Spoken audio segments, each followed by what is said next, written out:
What's going on, everyone? Welcome back to the 2 Point Bros podcast, episode 3. Apologies for a little bit of a delay here in episodes. I was actually getting married. Matthew can attest. It's true. It's true. I killed my best man speech. I know everyone was curious. That was the first thought. Yep. I know, obviously. So you're welcome. Matthew did a great job, and it all went without a hitch. But what happens when you do a wedding? Life gets busy. Also, it worked out perfectly. Took the wedding at the lowest point in football news, so it actually all worked out really, really well. So we won't complain. But Matt, how we doing? No. I mean, that's the exact. I was waiting for you to ask how I'm doing because I was just waiting to get into horrible. This is the worst time of year for football. I hate everything I have to read about. I hate New England media. It's so. I will get all into it. We'll talk about the Patriots here in a little bit for sure. But I mean, it's so difficult because we're just watching players with no pads on, not with no pressure, making these incredible things. And you're like, yo, Cam Ward's going to be QB1. And it's like, oh, stop. Everyone calm down. Drake May threw 4 interceptions. Is there a quarterback battle? Calm down. Like it's the most annoying headlines in my opinion. So this is when I kind of stopped paying attention to football in all honesty because it can just get annoying. Yeah, agreed. Giants are the same way. Yep, silly stuff. It can create issues like our new quarterback. I can't remember his name because of course we're recording right now. Dart or Wilson. Yeah, Dart. He threw a pass to Jalen Hyatt, who's like this guy with all this talent on the Giants, wasn't panned out. Throws one like 15-yard slant. And every Twitter account was posting about it. And the ball was kind of wobbly, didn't look that well thrown. I'm like, okay, we're cooking. Yeah. Oh. So I think it's a downtime. It's a downtime, but it doesn't mean there's not things to talk about. And obviously, you know, the first thing to talk about is the Patriots' new $70 million wide receiver, Stefon Diggs. 60 something. I think it's 69. It's a better contract than it seems because there's an out after the first year if he doesn't do very good. Yeah. And it's like I think it's only 18 million guaranteed. I'm not positive though. I think that's the number I'd heard. No, it's not a big deal. They're Pop Rocks. Pop Rocks. Do you want to give the background? I guess honestly, like I said, I've been kind of away from football. I can give it. I've been paying attention a little bit to this. Let me know if I miss anything. Gotcha. Basically, it's not mandatory minicamp yet happening at football. It's voluntary. You don't have to be there. But Stefon Diggs is still dealing with an injury, even though a lot of players who are dealing with injuries are at voluntary practice right now and helping the other players out. And especially with a young wide receiver room, be great to have him over there talking to some of the players. But Stefon Diggs decided he was going to go on a boat, which there were pictures posted with him and Cardi B on that boat. Cardi B is his girlfriend, so I don't know if it's his boat or not. I take it is. A lot of other girls there, too. Yes, the picture with Cardi B was, I think, another day. I think that was over Memorial Day weekend. Yeah. But then there was a bunch of girls around Stefon Diggs, and he was handing out these little pink bags that, and he was very clearly mouthing, "Don't take it all at once," which is just not a good look at all. And I mean, I honestly, my favorite part about it was just Mike Vrabel, what he said afterwards. He was just like, yeah, we just try to make good decisions. And then everyone was like talking to him. He's like, yeah, we just try to make good decisions. Which I thought was great. And honestly, I can sit here and talk about how annoyed I am at Stefon Diggs for this situation. And like, dude, I think it was Derek Jeter. No phones. Like, you have to realize how famous you are. And if something like that comes out, how bad it can look. And I don't know if he's going to get cut. I don't think he's going to get cut. I don't think that's a possibility, although every Patriots fan's talking about it right now. The big thing I want to focus on is this is the test for Mike Vrabel. It's how Mike Vrabel handles this situation, in my opinion, and that if he can handle the situation well and we can still have Diggs on this team and it all works out, then I will be very much behind Vrabel because that's kind of a hard situation to work out.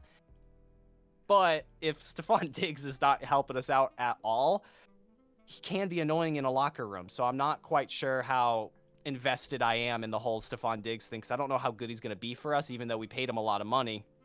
So I'm conflicted, but the way I feel about it is Stefon Diggs was doing something stupid. He shouldn't have been doing it. He probably just should have been over at voluntary camp helping out the young players, but he wasn't. So it's just frustrating because you pay him all that money coming off an injury. I don't know if any other team was offering him that much money.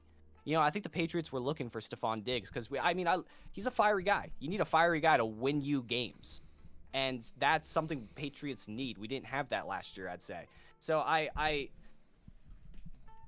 just hope he doesn't do anything stupid anymore, and I just hope he continues and goes to training camp and helps his team out every way he can. But if he's not showing up to things and he's just, I don't know, I'm just disappointed, because at the end of the day, Keenan Allen is still sitting on waivers, and I'm not sitting here saying Keenan Allen is equal to Stefon Diggs. He might be better. I don't know, but it's just like, if there's a veteran wide receiver who's a great locker room guy, and we signed the guy who's just a pain sometimes, that annoys me. That annoys me. So I hope Stefon Diggs works out, but at the same time, this is already a big red flag. Like, what, a month in, 2 months in? It wasn't that long. Are we gonna see an A/B situation for him here?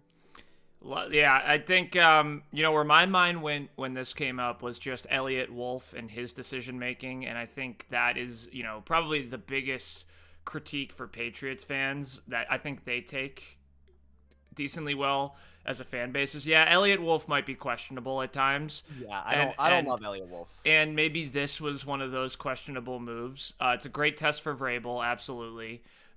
You got to remember, Vrabel had A.J. Brown, who's also a very fiery wide receiver at the Titans, and it benefited the Titans greatly. I think Vrabel's one of those guys. It's what makes him such a great coach. You can take that intensity and that fire and point it in the right direction.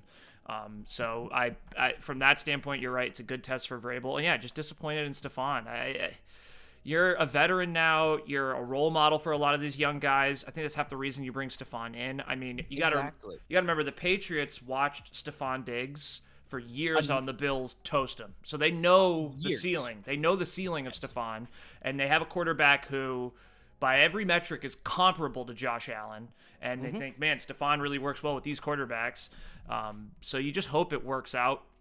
And I liked the signing. I liked Stefon. I liked Stefon last year on the Texans. Before he got hurt, Stefon was playing good ball. He was playing okay. Playing great. Yeah. So it's just disappointing. I feel for the Patriots fans. I wish he was there. I know it's voluntary, but come on, show up. Be a leader. They're paying you a lot of money. Yeah. Especially drafting Kyle Williams in the 3rd, and we have Polk going into his rookie year, or sophomore year, and he really had a down year. So it's just, there's so many weapons on the Patriots who have the potential to be great. And I like McDaniels. I think McDaniels is going to do a good job developing these wide receivers. I'm not saying it's all on Stefon Diggs, because that's not his job technically. No. But it would be helpful, and that's the only reason why I bring up Keenan Allen as just like other options. Just funny.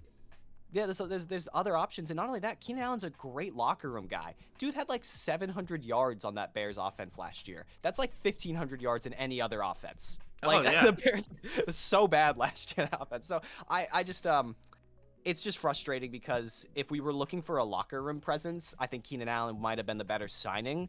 But if maybe we're looking for on-field play, maybe Stefon Diggs is still our guy, even though the injury's coming up. So I hope Stefon Diggs works out, because I would love to see Stefon Diggs torch the Bills, and Drake May torch him, and Josh Allen watch from the sidelines. That'd be very fun, and I'm sure Stefon Diggs would really enjoy that, seeing the beef between the two. Yeah. So I hope Vrabel can take Stefon Diggs, put him on the right path, get that fire going in the right direction, and I'm sure it'll work out good.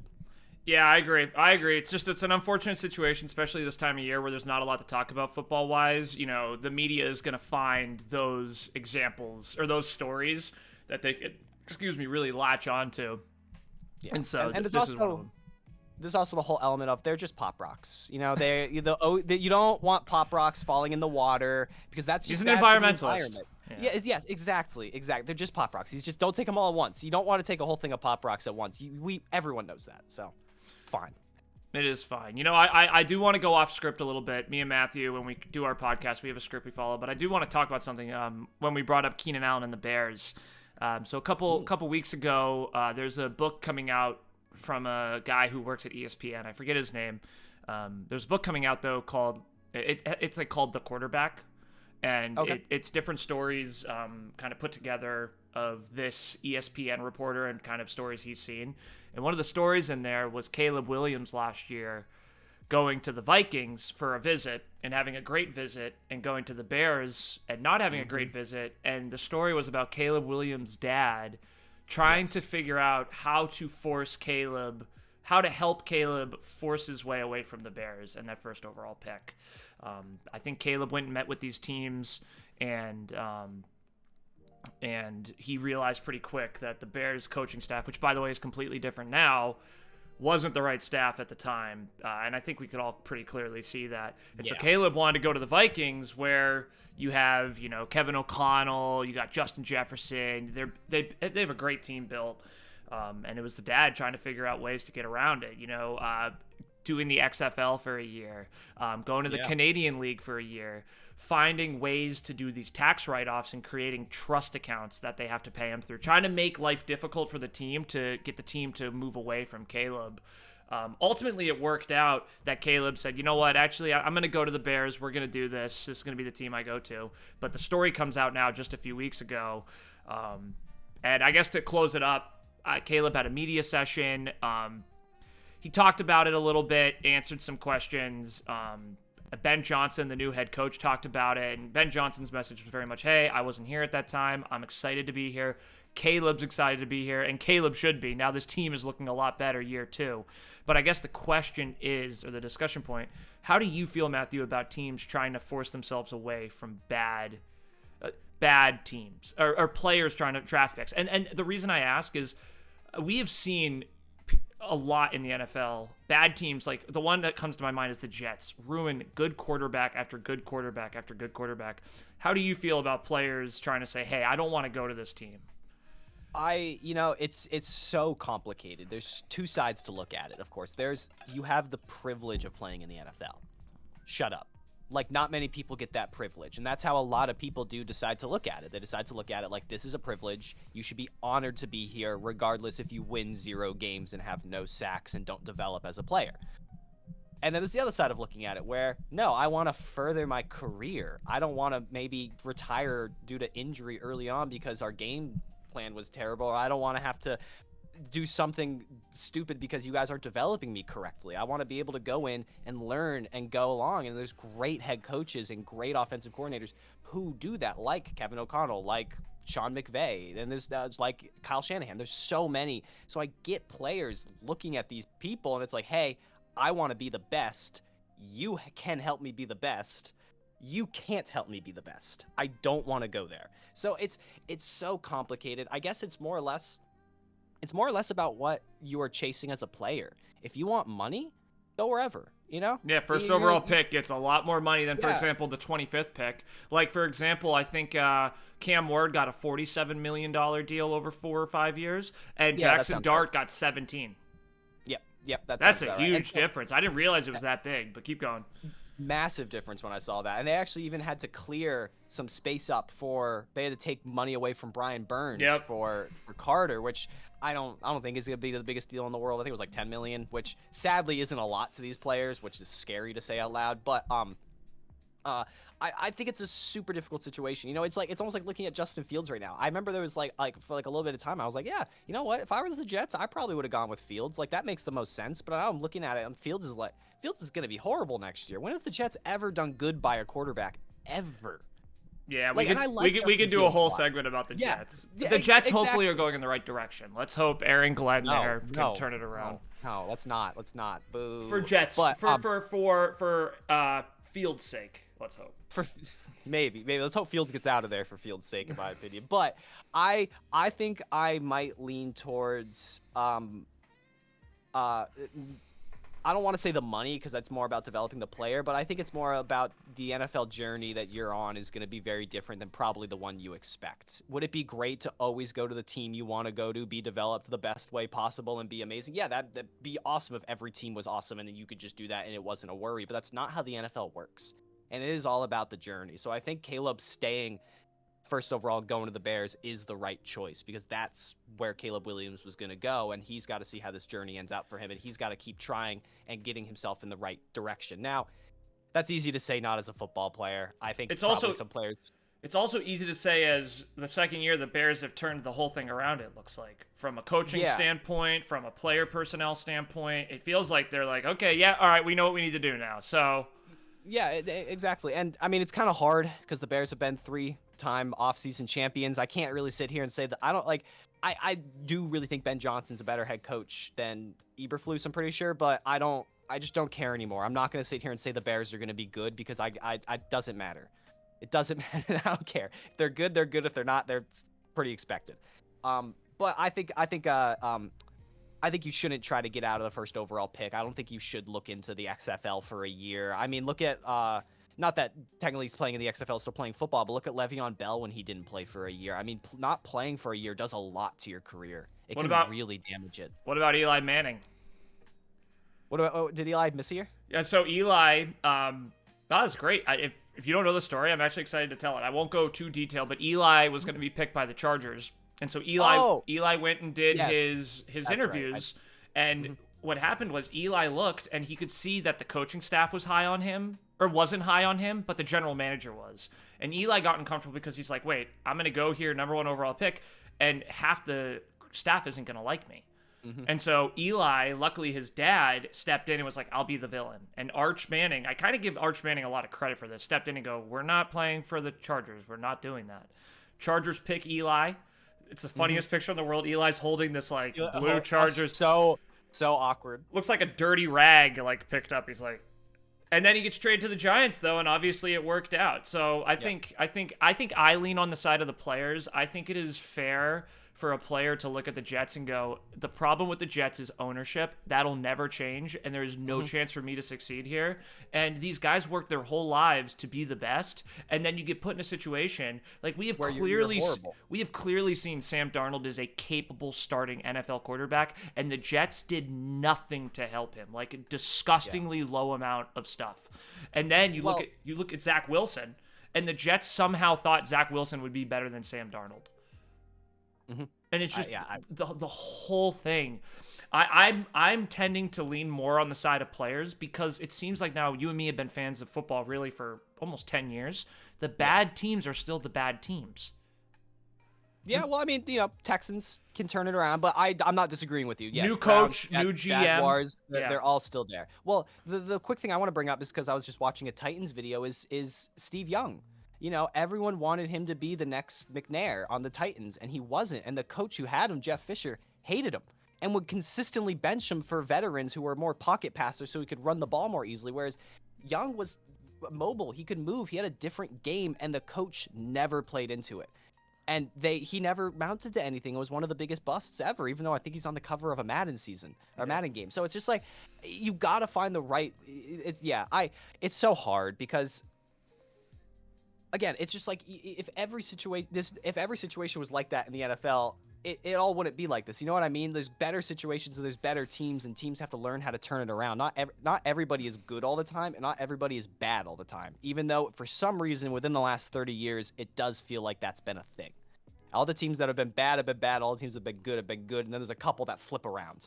But I don't want to always trying to lead to the best situation. I don't know. It's difficult. Well, it's such a difficult thing. I wasn't expecting this question because I agree with you, but I disagree with you a little bit. I think a lot of these guys, these players, you got to have a pretty big ego going into the NFL regardless. And a lot of these guys think they can turn it around, and more power to them. I think it is only fair for a father to maybe look into options to help his son. And I think that was what we saw here. And I think Caleb's dad wisely decided this is not the best situation. What can we do? And they looked at some options. They didn't follow through. I don't think there's anything wrong with that. And for Bears fans, like getting upset with Caleb, there's never been, a 4,000 yard passer on the Bears. Like come on, like let's just be honest. Caleb's there. The Bears have turned it around in all aspects, and it could all work out. But either way, the story I thought was interesting. I don't think players should be crucified for saying, hey, this team has no idea what they're doing. I don't want to go there. How do I not do it? Now, I don't think they should be crucified. No, but you know what? At the same time, they can be criticized. 32 teams, buckle up. You're gonna get paid $50 million over 5 years. Get your butt over there. Like, relax. Yeah, so. and not only that, it's more like. It's not. I mean, I guess they could sign you to a massive contract, and then you're there for like 10 years. And if that's your NFL career on the Browns, and we're looking for that, maybe that does suck. But at the end of the day, it's not like that rookie contract is your career. There's so much more beyond everything. Like look at Baker and the Bucks. You know what I mean? You can end up in these bad situations, but if you just go through your journey and don't get too discouraged and keep battling through it, you will end up in situations that can be great. And sadly, there's so many players you could point out that did not happen to, but then there's other players you could point out that it did happen to. So it's difficult. It's difficult. I would point out the Baker contract is very different from the Josh Allen contract, and I think that is because Josh Allen is more talented, but Baker also just had tough years. Yeah, But well, yeah, 100%. Yeah, that's a very good statement. Yeah. let's talk about quarterbacks, though. We got a lot of Mhm. quarterback battles going on. I think the one there's three interesting ones, and they're interesting for different reasons, so we can kind of move through them. Yep. Starting with Will Levis and Cam Ward on the Titans. So Titans, they brought in, I'm not going to remember his name because we're recording a podcast. That's going to be a joke for this podcast, is I can't remember names. The head coach. Callahan, is that his name? Yeah, Callahan. Callahan was the Bengals offensive coordinator with Joe Burrow. He comes into Tennessee. Tennessee is a dysfunctional franchise. Their owner is a fool. And horrible. And they got rid of Mike Vrabel for no good reason, traded A.J. Brown for no good reason. Like, they kind of burned down a pretty good team. Bringing Callahan's an offensive mind. I don't know how good or bad he is yet. Didn't work out last year with Will Levis. They get the number 1 overall pick. They knew they were taking Cam Ward. But now the thing is, Will Levis is still on the team. And Will Levis was a second-round pick a couple years ago. 2 years ago. 2 years ago. And he also, 3 years Will ago. Levis has a big arm. Will Levis, I don't know a lot about like his personality, but he's got talent. It couldn't pull it together for some reason. He was honestly like the best meme of the season last year. Every week there'd be like a screenshot of like him making a face or doing something, and it was awesome. Every night for Will Levis is Friday Night Lights. He was the main character. Everything was about Will. So many all the sideline shots of like, it's my shoulder. Because the announcers would be like, oh, Will Levis is taken out of the game. We wonder what the problem is. Maybe it's nothing. And it just cuts to Will Levis close up. It's my shoulder. And he's like pointing. It's so funny. Yeah. But Will did a press conference, and Will's like, yeah, super awkward. Like, this is a tough situation. I've never been benched before. I've never been a second stringer before. And you have to think, what are the Titans doing keeping this guy around? It's clearly going to create a little bit of awkwardness. And it's more, I guess for me, I don't even know if there's a question. I just want to say dysfunctional franchises do dysfunctional things. And it just feels like the Titans, you could get some trade capital for Will Levis, bring in a veteran, bring in a Jameis Winston, bring in a Joe Flacco, bring in someone new to kind of sit behind. But the reason the Titans are doing it, Will Levis is making $1.03 million this year. Like, it's basically nothing. Yeah. He knows the system, and he's actually a pretty good backup. But yeah, in my opinion, dysfunctional. It's not the worst backup to have. I know Will Levis was a second-round pick, and that was very different from a first-round pick quarterback. But it would kind of be like if the Patriots kept Mac when we drafted Drake. Exactly. Very good comparison. That's not a good move for anybody. So it's really strange that they're doing that. I don't think that there is any chance Will Levis starts this season unless Cam Ward gets hurt. Yep. I'd heard some things a little bit ago about, hey, maybe Cam Ward isn't looking so great. Maybe Will Levis is looking a little bit better. I think all of that, similar to what we were talking about before, is just all of this no pads BS. That's just like, you can't judge what they're doing with no pads on, guys. They're not playing the game.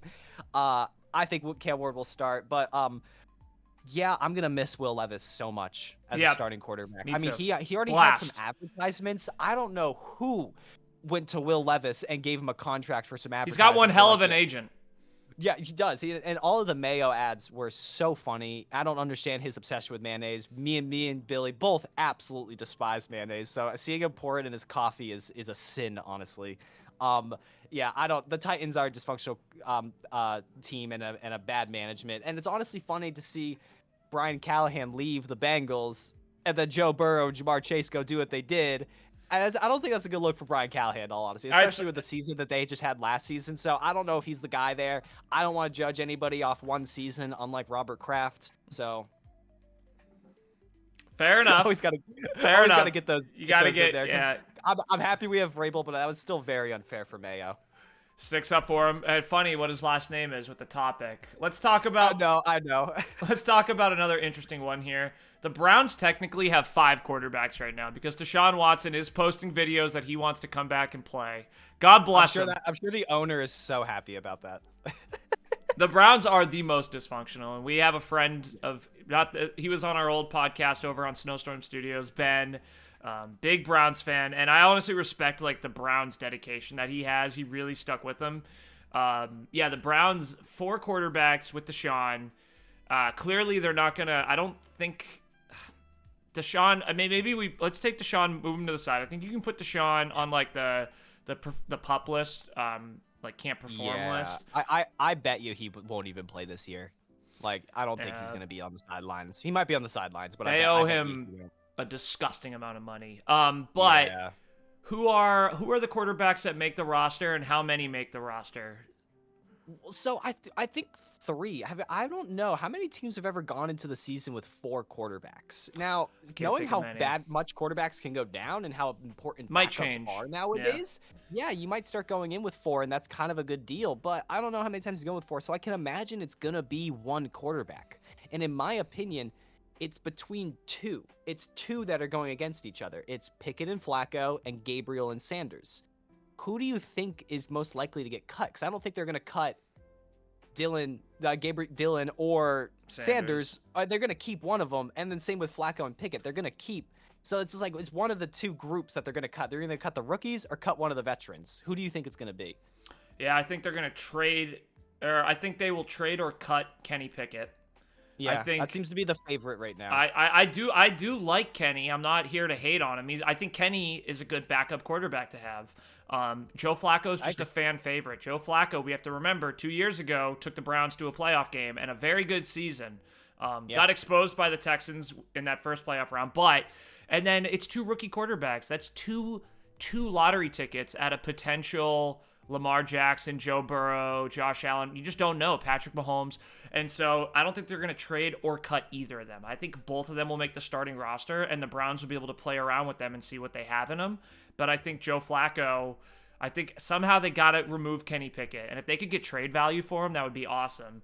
It was funny because the Browns traded for Kenny Pickett before they signed Flacco and before they drafted Gabriel or Sanders. And so it was obviously like an insurance policy, but now I'm sure they're kind of beating themselves a little bit, being like, man, we shouldn't have done that. Like, but I think they have a ton of quarterbacks, but I think Pickett's got to be the one they remove. Well, so, and just going to Dylan Gabriel really quickly. I did not watch a single Oregon Ducks game with him on it. I'm not going to sit here and say like he's great and he's underrated and all this stuff. But if you do look at the Oregon quarterbacks who've come out recently, they've been great at the NFL level. Justin Herbert and Bo Nix. So I get the Browns kind of interested in this guy. I mean, and I did hear he had a decent season for the Ducks. So I think they like Gabriel more than Sanders, funny enough. And if there is a reality where Sanders isn't playing great and Gabriel's okay and Pickett's looking okay and Flacco's looking okay and Sanders is just headlines and headaches, maybe you try to trade him. Is there more trade value, do you think, in a rookie lottery ticket than Pickett? Oh, do you think the Browns might start to look at like, hey, maybe we could get rid of one of these rookies and get a better draft pick or get something for it and help this season out or help next season out rather than trying to develop one of them, because they've sucked at that. They've been terrible at developing quarterbacks. I agree there's a chance I think the best chance it's going to be Pickett, and I agree that it was just a bad mistake at that point. But also, if it is going to be one of the rookies, I think it'll be Sanders because they drafted Gabriel with the 3rd overall pick, or not 3rd, in the 3rd round, with drafting Sanders much later. So I think there's a chance it's Sanders. I disagree. I think the owner came down and said, hey, draft Sanders. The value's there. And That's true. That's true. The owner does love him, I think. And I do think Sanders is actually a better quarterback than Gabriel. Mm-hmm. And I think in training camp, players are going to see that. Yeah, and it's going to be interesting. And I think Sanders actually has a great head on his shoulders. I think what happened was Sanders didn't bring in an agent when he was trying to get drafted, and Sanders took the whole process like he was being recruited, not that he was interviewing for a job. And so because of that, I think he just had bad interviews, bad meetings, didn't prep. His dad was saying a lot of pointless crap that was probably getting in the way of it. But when Sanders is actually just standing behind the pocket and throwing the ball, he's a talented kid, and he's a hard worker. And so I think the Browns actually will want to keep him. I think both guys will stay. I think the Browns will keep them. And the other strategy, too, is you hold all 4, and then when someone gets injured, you have a ton of trade value now. Yep. Yeah, you do. And not only that, let's just rewind the clocks just a little bit, just for a minute, just for a little bit. I'm sorry, Browns fans. I'm sorry I have to do this to you. But, man, just go back 5-6 years ago. Baker Mayfield, under 25 years old, rookie contract. Nick Chubb, under 25 years old, rookie contract. Myles Garrett, under 25, rookie contract. All their offensive line, under 26 years old. Now all their offensive Amari line suck. Cooper. Amari Yeah, Cooper. yeah. No, it's they had it. They had it, and then they gave it all away for Deshaun Watson. So, I'm sorry, Browns fans, but it is a I'm wild sorry, story. too. There's a couple great videos just talking about the downfall of the Browns within the last 5 years and how insane it was, because it's baffling to see them go. But Well, there is just one. I want to add Oh, quickly. yeah. Right before Totally. that, 0-16. They went 2 whole Yep. years without winning a game. Like they were at the bottom of the They barrel. won one game. Yeah. Freddie Kitchens, they won one game that But then they dug themselves out of the hole, and they were a playoff team. And I mean, do you remember that Browns Steelers playoff game a few years ago? I mean, the Browns were there. They were a team. And yeah, they played the Chiefs well the following week. it was right down to the wire. Remember, they went for it on 4th down at like their own Yes. 30-yard line and won that game. Yes. The Chiefs are so ballsy, and really and it was impressive. And I felt for the Browns, but they were moving in the right direction. But yeah, dysfunctional teams do dysfunctional things. Yeah, it's crazy. But I was segueing into the only other team with quarterback battles that have 4 quarterbacks at the moment, which would be that flag behind you. I was curious. I think I've already asked you before. I think we both agree Russ is going to start this season, and it, like, again, all of the talk about like, oh yeah, now Jackson Dart and Jalen Hyatt, like you had said, they're going to be the best duo in the NFL. Get ready, guys. I hate that sort of talk. It really starts to piss me off after a little bit of time here. But how do you feel everything's going right now, and do you think there's any shot at all Dart ends up being the starter? Things are good. I think things are going good at the Giants minicamp. Everyone showed up. There wasn't one absence. I love that. Dude, same with the Patriots. Same with the Patriots. Just the guy with the pop rocks. But I'm just saying though, I do like that because it shows people are bought into Dabes, and I love that. And I think the team is pretty serious about wanting to get back to being competitive.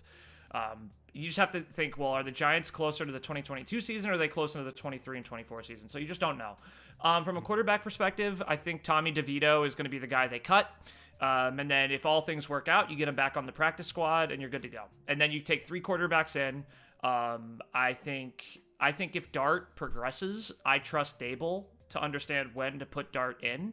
But I don't think you sign Russell or Jameis to not give Dart the time, which is what they're trying to do. I think Giants fans can remember pretty recently we had Eli Manning and Daniel Jones, and Eli only played 2 games, and then Pat Shurmur tried to save his job with Daniel Jones, and that season actually was pretty good for Daniel Jones, but then what happened? Coach was fired, new offensive coordinator, new head coach, and it was a mess. And so I think those are the things where you just don't want that to happen.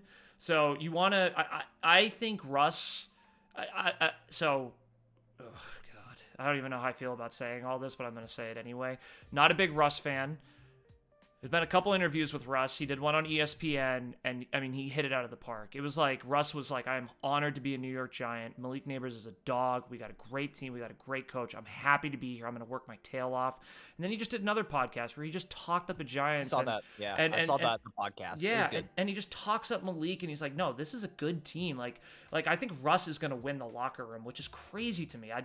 We know Russ's history with locker rooms and having his own separate office and all this other crap that he's done that has made his teams hate him. But I think Russ is going to do an okay job. The Giants, their schedule's horrible, and that's why I just feel for him. But I think Russell's the kind of guy who can maybe help them get better here. But if Dart is the guy and Dabes thinks he's ready, then let's go. But Yeah, well, my thing with it is, if everything is true that's been said about Russ from the Broncos and the Steelers, Russ struggles learning new systems. Yep. Hard. Yep. Really hard. And Dable's kind of a teapot. You know, a little bit like Bill O'Brien in that sense. You know, he starts boiling that it's gonna go over, and he's gonna start yelling. And it's gonna get intense. And so, not that I can't see Russ being in that environment and being okay. He's been in the NFL for over 10 years now, so obviously he can handle that environment. It's more or less, I think a rookie can come in and learn a new playbook better than Russ can at this point, personally. So I wouldn't be surprised if we see Jackson Dart starting, because Jackson Dart got the playbook down a lot faster than Russell Wilson or Jameis Winston could at this point. And I don't know about Winston, but at least with everything coming out of Russ and the Broncos, all of the reports that came out said that Russell Wilson could not learn that playbook, had a really hard time calling those plays, and it showed. It really did show, honestly. So Russ is I not a think Russ will be the system. starter. Yeah, Russ is not a system quarterback. Russ is a Yeah. backyard hero ball, play Yes. action, play 15 steps out, throw it down to the right side of the field. But I'm sure Dave's wants a little bit of that. He had Josh Big, Allen. yeah, yeah. I think Dave's is like, yeah, you know what? You can free ball it a few times. Like, let's see what we do here. So, I think Dave's needs to kind of buy into Russell Wilson's strengths a little bit, and I think Russell Wilson needs to buy in as much as he can to what Dave's is trying to do. But It could be a great marriage. It really could be. They could work out kind of well. I mean, not a great marriage. It could be a steady marriage that's a good bridge for a year or two. That's like the best case scenario with if we can go 500, I will be ecstatic. Yeah, I think, exactly. So, but I think every team's different. So, I mean, we'll see what happens. I just don't think there's a quarterback controversy there. I think it truly is Russ is the starter. Jameis is fighting for the second spot. Dart's going to be third. And then Tommy's gonna get cut squad. And then practice squad. No one's picked him up. He's been cut before and it's happened. So I feel for Tommy though. I mean, Tommy's played good. Tommy and Zappy are similar guys. They play good games. Yeah. They have good tape, but they're just backups. They just don't have the physical traits, and that's the problem. And it's so hard. You feel for those guys because they probably work harder than everyone else, but there's only so much you can do until your body doesn't let you do more. So. No, I mean, when we got rid of Mac, I wasn't against keeping Zappy just for the sake of he's won us football games at least. He's the one quarterback we'd have on the roster that's gone out before and won the Patriots a football game. So I wasn't against, I agree with that completely. But moving on, we have, I think, 2 more teams here. And let's move on to a team I was so high on last year, and now I just don't even care anymore, and that's the Colts. I thought Anthony Richardson was going to take the next step. I liked Shane Steichen. I was like, man, they got those wide receivers. Jonathan Taylor is a dog. This is going to be – DeForest Buckner is awesome. This is going to be a great team. And then they just disappointed, and now I just don't even care about them anymore. I want to sit there and believe in AR. I really like the way he plays. He's so fun to watch, but I've said it before. He makes the impossible look so easy, and he makes the easy look so impossible. And if you just can't get those checkdowns down, you can't be a starting quarterback in the NFL. Now, maybe that new tight end will help him out. AR will be the starter, and it'll be all good, but I don't think that's going to be the scenario. Not that I think Daniel Jones will start the season, but I think Daniel Jones will come in at some point that season. Colts, rest in peace, Jim Irsay. Yes. Thank you for bringing that up. Yeah. You do a little research on Jim Irsay, and like, holy shit, this guy, the Peyton Manning story with Jim Irsay is a good one. Yeah, I did. Yeah, he was a wild guy. He did a lot. And Jim was, he inherited the team from his dad, and the team was pretty bad. They have the first overall pick, and it's between Ryan Leaf and Peyton Manning. And Ryan Leaf, by every metric, was the better quarterback. But Jim Irsay went with Peyton Manning, and against a lot of people pushing against him. And it paid off. I mean, 2 Super Bowls, 1 Super Bowl win. They won their division how many times? I mean, insane. So Jim Irsay, amazing owner, and I feel for him. I feel for his family. I feel for the team. So I just wanted to say that. But you do a little research on Jim Irsay. Jim Irsay was like a bodybuilder, a heavy lifting champion. He was just a crazy dude, and he always spoke his mind, and he really loved the Colts. So rest in peace. And Pat McAfee had a great tribute to him because Pat McAfee of course, knew him pretty well. So yeah, without a doubt. It does give the team a lot to play for this year. I know that sounds horrible, but No, it's very true. Look at the Saints, the Super Bowl year they won with the hurricane that was going on. Yeah, look at the Patriots when Mrs. Kraft passed away. They made it all the way to the Super Bowl. When Tom's mom got diagnosed. Yeah, go and win the Super Bowl. Yeah. I mean, yes, sometimes it does feel a little messed up and become bulletin board material, and you're like, let's go. And Irsay, I mean, was a beloved owner by the Colts. He really was. So rest in peace to him. I think it really is on Shane Steichen, man. He's got to figure out what to do here.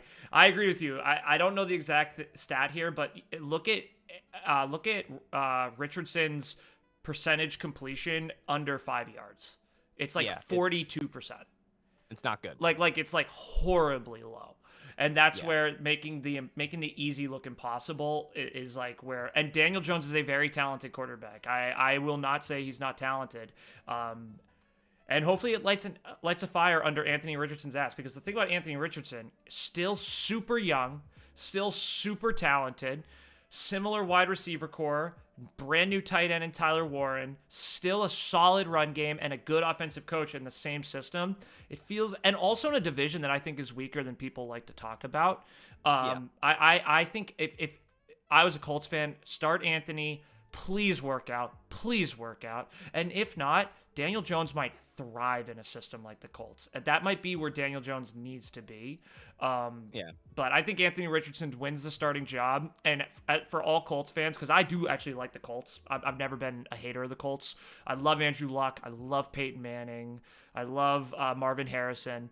Like, so many cool players on the Colts. And the Colts were a fun offense. They were like the Bills offense before the Bills. Like, they were just destructive. And it was a lot of fun to watch. And so, I hope Anthony Richardson works out. But if not, Daniel Jones could very easily come in and win the starting job and be the starting quarterback next year. Very easily. Yeah.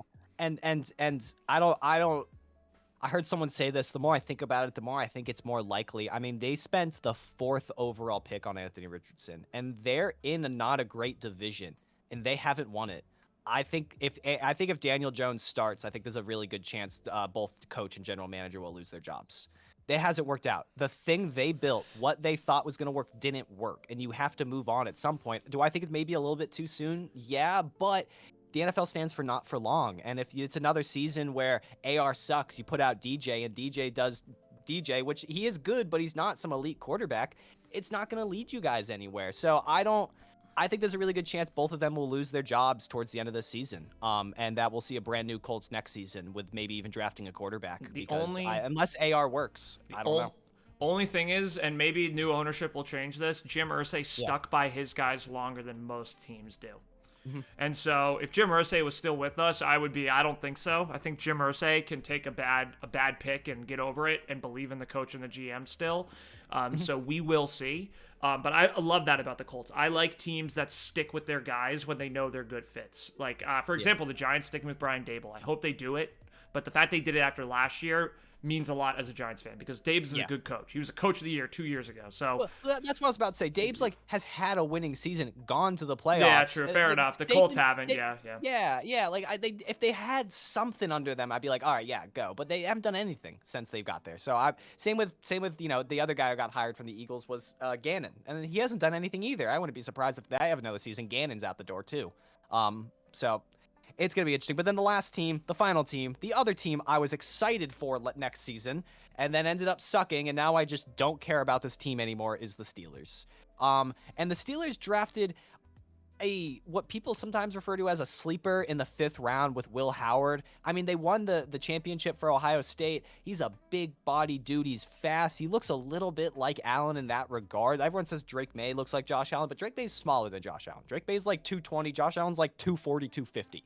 This guy is also like 240, 250. So there's a lot of similarities. There's a great Gruden podcast talking to Will Howard. I think there's a lot of intrigue if the Steelers did this and snuck someone who's going to end up being kind of decent for them. But at the same time, I don't know if the Steelers are a team to develop a great quarterback. I think Ben was pretty good when he came in because they made it to the Super Bowl pretty soon after they drafted him. And it's not like he needed a bunch of developing. So I don't know exactly where the Steelers lie. I think this will be the first season we will see the Steelers go below 500. We'll see.